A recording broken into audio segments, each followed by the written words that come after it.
اسلام آباد آپ کو لیے چلتے ہیں جہاں وزیر اطلاعات شبلی فراز میڈیا کو بریف کر رہے ہیں۔ کئی ایسے نیشنل ادارے ہیں جن کی شاندار تاریخ ہے، جس میں PIA ہے، پاکستان سٹیل ہے، یہ سارے ادارے جو ہے تو ایک عظمت کے نشان تھے، اور جوں وقت گزرتا گیا آتی جتنی بھی حکومتیں تھیں تو بجائے انہوں نے اداروں کو بنانے یا اس کو مزید اس میں نکھار لانے کے اس کو تباہی کی طرف لے گئے۔ پاکستان ٹیلی ویژن ایک ایسا ادارہ بن گیا، اس کو بنا دیا گیا جس میں کہ سیاسی بھرتیاں، پیپلز پارٹی، پاکستان مسلم لیگ نون، ایک ایسے اس میں ایک بد انتظامی اور میرٹ کے برعکس جو بھرتیاں کی گئیں، اس نے ظاہر ہے کہ اس ادارے کو بالکل زمیں بوس کر دیا ہے۔ اب اس ادارے کو ہم نے دوبارہ کھڑا کرنا ہے، کیونکہ ایک اسٹیٹ ٹیلی ویژن جو کہ ریاست پاکستان کی بنیادی طور پہ ایک نمائندگی کرتا ہے، اس کی ایک آواز ہے، اس ادارے کو اپنے پیروں پہ کھڑا کرنا، اس کے لیے بہت بڑا ایک انویسٹمنٹ چاہیے، اور پینشنز جو ہیں وہ بھی پے نہیں کر سکتے، بیکاز اتنی بڑی تعداد میں 3000 کے قریب پینشنرز ہیں جن کو کہ پینشن دینا، تو یہ ساری انتظامی اور تکنیکی کیمراز ہیں وہ آؤٹ ڈیٹڈ ہیں، کوئی پروڈکشن ہو نہیں رہی، تو اس سلسلے میں یہ ساری چیزوں کو دوبارہ ٹھیک کرنے کے لیے مجبوراً یہ فیصلہ یا یہ پروپوزل ڈالا گیا۔ اب جہاں تک کہ اس کے بنانے میں یا اس کو ہم نے کس طرح سے ری اسٹرکچر کرنا ہے، اس کے بارے میں پورے پلاننگ ہوئی ہے۔ صرف اس میں ظاہر ہے کہ کوئی بھی کام بغیر ریسورسز کے ہو نہیں سکتا، اسپیشلی جب اپنے پینشنز کا ایشو سالو کرنا ہو، آپ نے اور لوگوں کی جو سیلریز ہیں، ایکوپمنٹ ہے، اس کو کرنا ہو، تو اس کے لیے ظاہر ہے کہ ایک بہت بڑی انویسٹمنٹ چاہیے۔ تو یہ اس پہ مزید بحث ہوگی، اس پہ مزید مختلف آراء لی جائیں گی، اور یہ اگلے ہفتے پہ اس کا مؤخر کر دیا گیا ہے۔ دوسری بات جو ہوئی وہ کابینہ نے جو پرائم منسٹر صاحب نے جو ایک انیشیٹو لیا تھا، ایک اپنی جو ان کا ہمیشہ سے ایک موقف رہا ہے کہ جو بھی عوامی نمائندے ہوتے ہیں ان کو اپنے اثاثے ڈکلیئر کرنے چاہیے، اور یہ کام انہوں نے جب 2011 میں کیا تھا، جب کہ اس وقت ہم جو بھی کور کمیٹی کے ممبران تھے ان کو کہا گیا تھا اپنے اثاثے ڈکلیئر کرنے کے، جو کہ ہم نے کیے۔ تو یہ اسی سلسلے کی ایک کڑی ہے جس میں کہ کہا گیا تھا اور وہ وعدہ پورا کر دیا، کہ جس میں کبھی پہلے ہوا نہیں ہے۔ یہ دیکھیں، یہ چیزیں ایک ایک قدم ہوتا ہے جو کہ ایک بڑے سفر کا، ایک لمبے سفر کا آغاز ہوتا ہے۔ اس میں شفافیت کہ آپ کے جو عوامی نمائندے ہیں ان کے بارے میں آپ کو پتہ ہونا چاہیے، اور جو عوامی نمائندے نہیں ہیں، جو کہ ایڈوائزرز ہیں یا special assistants to the prime minister ہیں، وہ بھی چونکہ حکومت کا اور کابینہ کا حصہ ہوتے ہیں، ان کو بھی اس چیز پہ وہ کیا جائے، مجبور کیا جائے، یا ان پہ بھی یہ شرط عائد کی جائے جو کہ منتخب نمائندوں پہ ہوتی ہے، جو کہ وہ اپنے اثاثے۔ تو یہ پہلے کبھی کام نہیں ہوا، اور میں سمجھتا ہوں کہ ہم نے پوری کیبنٹ نے پرائم منسٹر کے اس فیصلے کو سراہا، اور اس کی یقین دہانی کرائی گئی کہ آئندہ بھی ہم جو ہے تو اسی فلسفے کو لے کے آگے چلیں گے، جس میں کہ ہر چیز میں شفافیت ہو، کہ عوام کو پتہ ہو کہ ان کے جو حکمران ہیں وہ ان کی کیا اثاثے ہیں، کہاں پہ ہیں اور کیسے بنے۔ وہ تو ان کا کام یہ نہیں کہ کیسے بنے، یہ تو بعد کی بات ہے، اگر اس کو کوئی کوشچن کرنا چاہے تو وہ کر سکتا ہے۔ دوسری بات جو ہوئی وہ کہ پچھلے ہفتے آپ کو یاد ہوگا کہ دیامیر بھاشا ڈیم، اس کا افتتاح کیا گیا، افتتاح تو نہیں، اس کے کام کو آگے بڑھانے کے، اس کو زمین پہ لانے کے لیے، کیونکہ یہ تو بہت پرانا پروجیکٹ ہے، لیکن اس کو گزشتہ حکومتیں آگے چلا نہیں سکیں۔ جو بھی وجوہات تھیں، یہ کمٹمنٹ کی کمی تھی، چونکہ مہنگی بجلی کے وہ سودے ہو رہے تھے، تو اس لیے کسی نے یہ نہیں سمجھا کہ اس جو ہے ایسے پروجیکٹس کیے جائیں جس میں کہ ایک تو سستی بجلی پیدا ہو سکے، سیراب زمینیں ہو سکیں، پانی کا سٹوریج ہو سکے۔ تو اس چیز کو ہم نے دوبارہ سے شروع کیا ہے، جو کہ میرا خیال ہے کہ ایوب خان کے بعد کوئی ایک ایسا بڑا پروجیکٹ نہیں شروع ہوا جو کہ اس کو شروع کیا گیا، اور اس کے ثمرات انشاءاللہ قوم بھی دیکھے گی. اور اگر ہم درخت لگاتے ہیں تو ضروری نہیں ہے کہ ہم اس کے سائے میں بیٹھنے کے لیے وہ درخت لگاتے ہیں. یہ مستقبل کی جو نسلیں ہیں ان کے لیے بھی آپ کو کام کرنا پڑتا ہے اور کرنا چاہیے، جو کہ ماضی کی حکومتوں میں ہم نے دیکھا کہ اس کی شدید کمی تھی. اور اسی وجہ سے ہم آج اس ایسی سچویشن میں ہیں کہ جس میں کافی تکالیف ہیں ہماری، جو بجلی کے جس ریٹس پہ بن رہی ہے، جو معاہدے کیے گئے. پھر آپ کی جسے کہتے ہیں کہ جو آپ سے تعلق رکھنے والی خبر ہے کہ اس پہ بھی پرائم منسٹر صاحب نے بڑا برہمی کا اظہار کیا کہ جو بقایا جات ہیں اخبارات کے، میڈیا کے،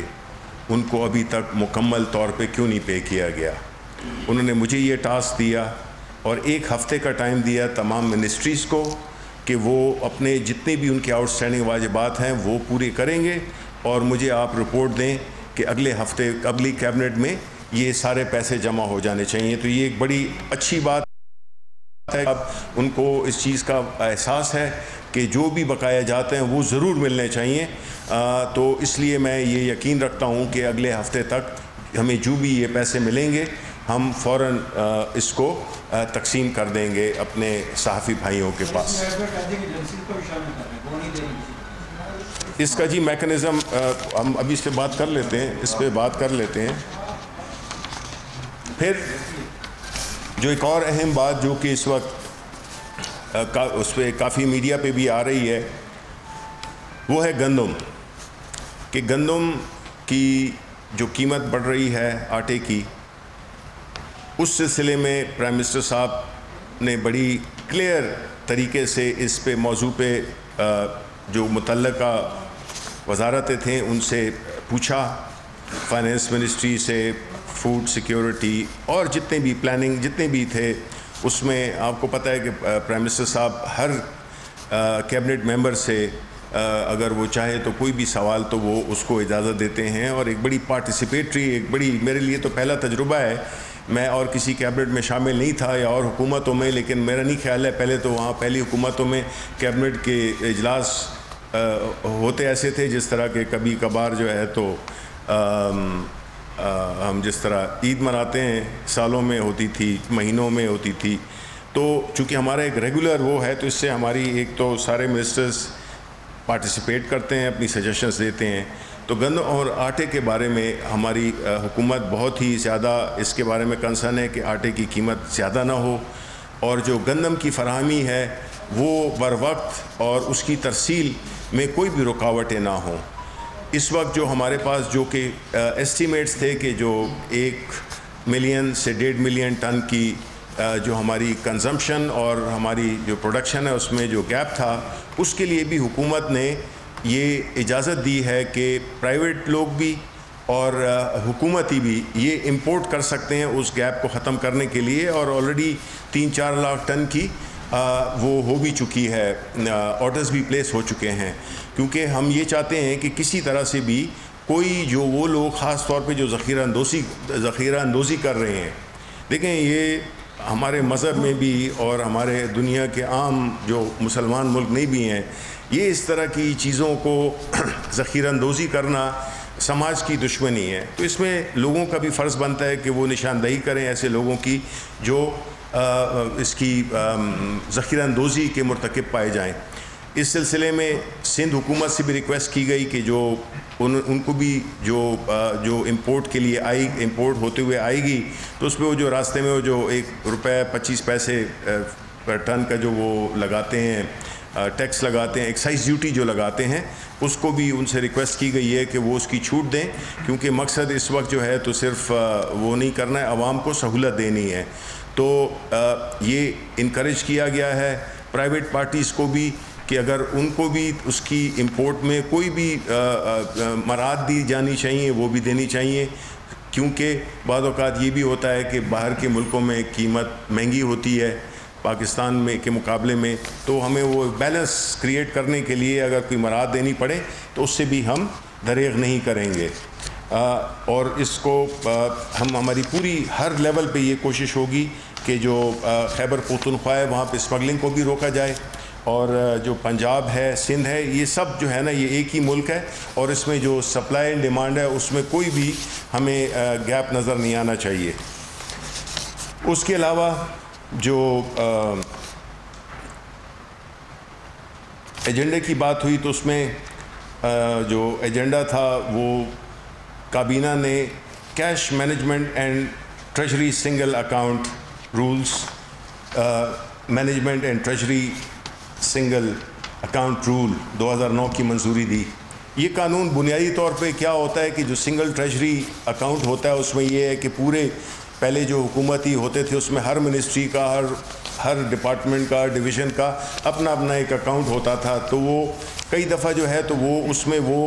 وہ صلاحیت نہیں ہوتی تھی کہ وہ اس کو پورے طریقے سے، صحیح مناسب طریقے سے اور ایک منظم طریقے سے اس کو استعمال کیا جائے، اور کئی فنڈز ویسے پڑے ہوتے تھے۔ تو یہ جو ہے تو ایک بہت بڑا ایک ہماری گورنمنٹ میں یہ ایک انیشیٹو لیا گیا جس میں کہ ہم نے یہ سنگل ٹریجری اکاؤنٹ بنایا، جس میں کہ بنیادی طور پہ ایک اکاؤنٹ ہے جس میں کہ سارے پیسے جو ہے تو جمع ہوتے ہیں اور پھر وہاں سے ان کی ریلیزز ہوتی ہیں۔ پھر اس کے علاوہ جو دوسرا ایجنڈا آئٹم تھا اس میں اینٹی منی لانڈرنگ کے قوانین سے متعلقہ جو مجوزہ دوسرے ترمیمی بل 2020 کی بھی منظوری دی۔ ان ترامیم کا مقصد منی لانڈرنگ اور ٹیرر فائنینسنگ کی مؤثر روک تھام ہے۔ چونکہ آپ کو پتہ ہے کہ فیٹف بھی ہمارے اوپر ایک تلوار لٹکتی رہتی ہے، تو کئی قوانین جو کہ ہیں، جو کہ ہم نے ابھی جو ہمیں ٹائم ملا ہوا ہے اس میں ہم نے کئی قوانین میں ترامیم کرنی ہے کہ اس کا سدباب کیا جا سکے منی لانڈرنگ کا اور ٹیرر فائنینسنگ کا۔ تو اس سلسلے میں یہ ایک ترامیم تھی جو کہ اپروو کی گئیں۔ پھر اسی طرح انسداد دہشت گردی ایکٹ 1997 کے حوالے سے بھی مجوزہ ترامیم کی گئیں۔ پھر کوڈ آف کرمنل پروسیجر 1898 اس میں مجوزہ ترامیم کی منظوری دی گئی جو کہ بنیادی طور پہ منی لانڈرنگ اور ٹیرر فائنینسنگ کو ڈیل کرتی ہیں۔ پھر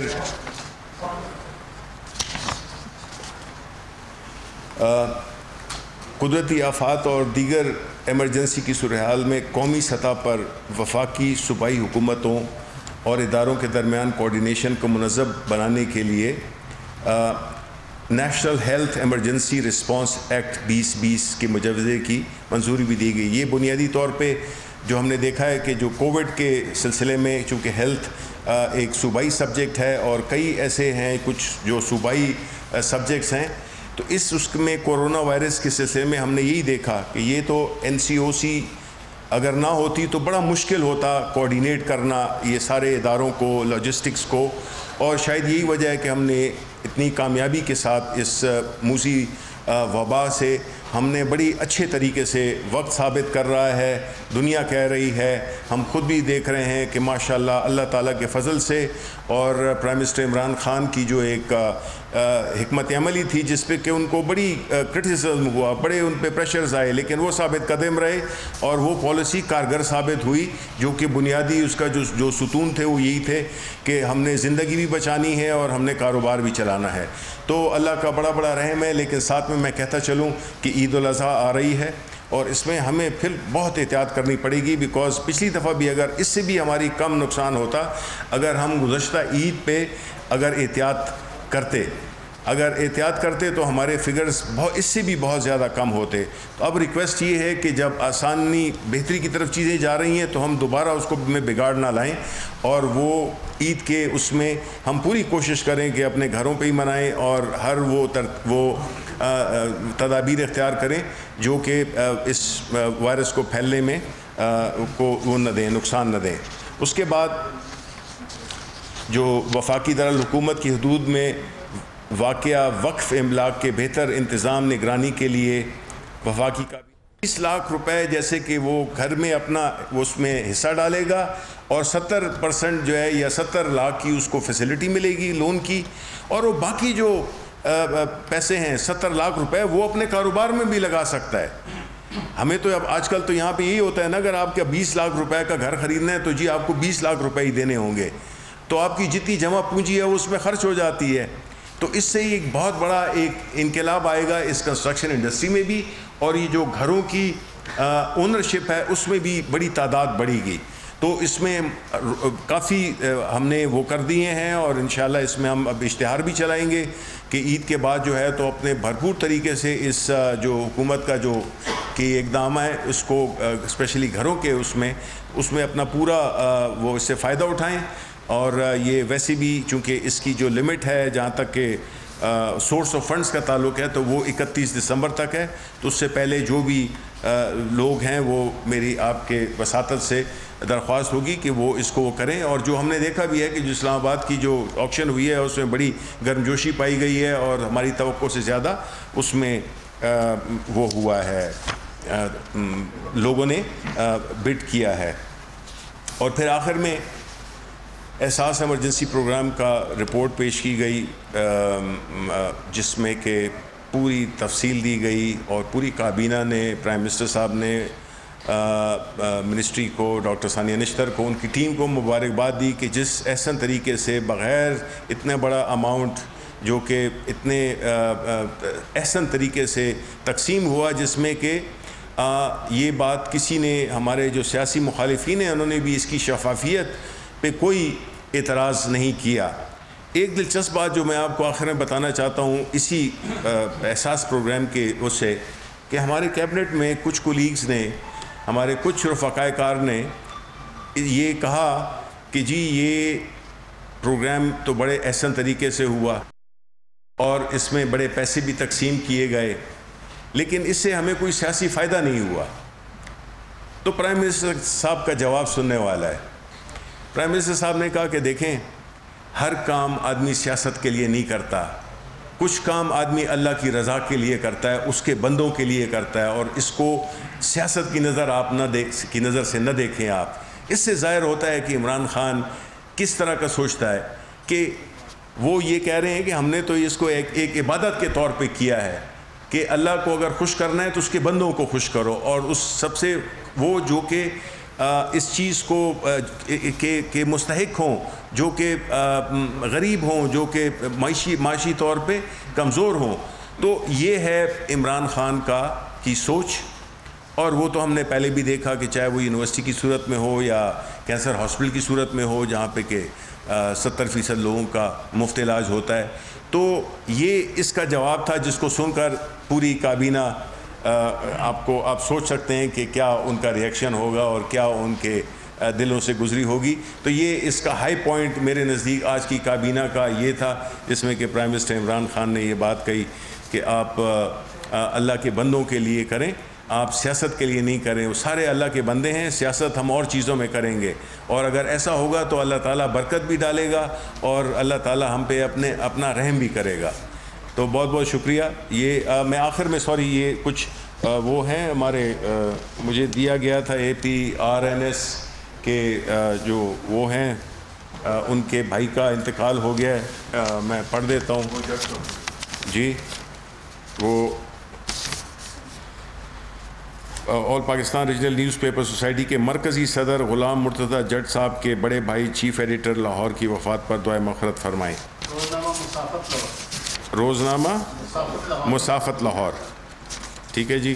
تو ہم دعا کرتے ہیں کہ جی ان کو اللہ تعالیٰ اپنے جوار رحمت میں جگہ دے، اور ان کی جو خاندان ہے ان کو صبر کی توفیق عطا فرمائے. اور ساتھ ہی میں یہ کہہ دوں گا کہ وہاں پہ تربت میں ایک دھماکہ ہوا ہے، اس کی بھی ہم مذمت کرتے ہیں، اور جو جانیں ضائع ہوئی ہیں ان پہ بھی ہمیں دلی دکھ ہوا ہے، اور جو زخمی ہوئے ہیں ان کی ہم صحتیابی کے لیے دعا کرتے ہیں. اور ایک آخر میں کہ جو ادارہ دارالسکون کی بانی رکن سسٹر رتھ لیوس کے انتقال کی خبر پر بھی دل انتہائی رنجیدہ ہے. ان کے اہل خانہ، ادارے کے تمام سٹاف سے ہم دلی تعزیت کرتے ہیں، اور رتھ لیوس کی سماج اور خصوصاً بچوں کے لیے جو خدمات تھیں وہ ہمیشہ یاد رکھی جائیں گی. بہت بہت شکریہ. جی بولیں آپ. سر آپ تھینک یو ویری مچ کہ آپ ہماری فریٹرنیٹی سے تعلق رکھتے ہیں اور میڈیا کا درد بھی اپنے دل میں رکھتے ہیں. آپ سے ریکویسٹ یہ ہے کہ آج ایک صحافی کا دن دہاڑے اسلام آباد میں ان کو جو کڈنیپ کیا گیا ابھی نہیں پتہ چلا کس نے کڈنیپ کیا. آپ سے ریکویسٹ یہ ہے کہ آپ انٹرویو کریں اور پرائم منسٹر عمران خان صاحب سے بھی کہیں کہ اس میں ڈائریکٹ انٹرسٹ لیں اور فوری طور پہ ان کو بازیاب کرایا جائے اور یہ دیکھا جائے کہ اس کیپٹل میں اس طرح کی واقعہ ہو رہا ہے یہ دوبارہ رونما لے رہا ہے. جی بالکل. اس میں جی یہ بات ہے کہ ابھی کابینہ کے اجلاس ختم ہونے کے بعد ابھی آپ کو پتہ ہے کہ کابینہ کے اجلاس 1 گھنٹہ ڈیڑھ پہلے ختم ہوا تو مجھے یہ خبر ملی. میں نے اسی وقت جو انٹیریئر منسٹر ہیں اعجاز شاہ صاحب ان کو میں نے فون کیا. وہ راستے میں تھے. ان کے بھائی میرا خیال ہے کہ کافی سیریس کنڈیشن میں ہیں تو وہ اسپتال کی طرف جا رہے تھے. لیکن میں آپ کو اتنا یقین دلاتا ہوں مجھے اس کی پوری تفصیلات کا بھی علم نہیں ہے لیکن یہ تو طے ہے کہ ان کو اغوا کیا گیا ہے. ہم پوری کوشش کریں گے کہ آج جلد ہی جلد کم از کم ہمیں پتہ چل جائے کہ وہ کہاں پہ ہیں اور کیا کیا تدابیر اختیار کی جائیں جس سے کہ ان کو وہ کیا جائے ریکور کیا جا سکے. ظاہر ہے کہ یہ حکومت کا فرض ہے اور حکومت اپنا فرض پوری طرح سے ادا کرے گی. جی سید صاحب میں سید مصطفیٰ رضوان کرتی ہوں. جی اچھا ایک تو آپ نے ذکر کیا گندم کی جو منتری کا. پہلے تو یہ صرف بتا دیں کہ یہ لوگ کیوں نہیں پکڑے جاتے, یہ ایجنسیز کا کیا مطلب اس میں رول ان کی کیا کمزوری ہے. دوسرا یہ ہے کہ کسی دفعہ بھی کیبنٹ میں کراچی کی لوڈ شیڈنگ کے حوالے سے مطلب بات ہوئی, پرائم منسٹر نے اس کا نوٹس کیا مگر وہ کراچی کی لوڈ شیڈنگ بجائے کم ہونے کے غیر اعلانیہ وہ لوڈ شیڈنگ شروع ہو گئی. اور تیسرا آپ نے جو ایک آپ نے کہا کہ یہ اس سے عید سے پہلے یہ جس طرح آپ نے پیمنٹ وغیرہ کا ذکر کیا ہے تو آپ کو شاید یاد ہوگا پچھلی عید پہ بھی مطلب اس طرح پیمنٹ کے تھا مگر ایجنسی اور لوگوں نے جو ہے وہ بالکل کوآپریٹ نہیں کیا ہے. تو اس دفعہ یہ انشور کر دیتا کہ عید سے لوگوں کی عید کر اچھی. دیکھیں ہماری تو پوری کوشش ہوتی ہے کہ ہمارے جو صحافی بھائی ہیں جو میرے سامنے بیٹھے ہوئے ہیں جو آپ کے باہر ہیں وہ کہ جس طرح میں نے آپ کو پرائم منسٹر صاحب کا بتا دیا کہ وہ کس دل سے سوچتے ہیں وہ زیادہ وہ بجائے وہ مالکان کے وہ زیادہ آپ کا سوچتے ہیں. ٹھیک ہے کیونکہ ہماری پہلی اس میں بھی یہی کوشش تھی کہ جی اور ہم نے باقاعدہ ایفیڈیوٹ بھی لیے اور ہماری کوشش تھی کہ یہ جو ہے تو جو تنخواہیں ہیں وہ جائیں لیکن وہ مجھے نہیں پتہ بیکاز جو ابھی تک مجھے اس کا کوئی فیڈ بیک ملا نہیں ہے. اتنا مجھے یقین ہے کہ سب کو نہیں ملی ہیں تنخواہیں لیکن جہاں پہ جو ادارے جن کو کہ پیسے دے دیے گئے ہیں جو میری خبر ہے وہ یہ ہے کہ جو الیکٹرانک میڈیا ہے اس میں تو ساروں کو پیمنٹ کر دی گئی ہے. اب وہ پی آئی او صاحبہ ہیں نہیں ان کو ہونا چاہیے تھا لیکن کہ وہ مجھے بھی بتا دیتی لیکن جو میری خبر ہے وہ یہی ہے کہ جو الیکٹرانک میڈیا اور اب جو پرنٹ میڈیا ہے اس کا بھی ہم انشاءاللہ جس طرح کہا ہے کہ یہ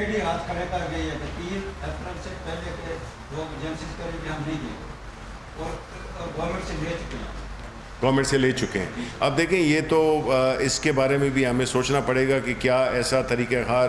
اختیار کیا جائے جس میں کہ جو اصل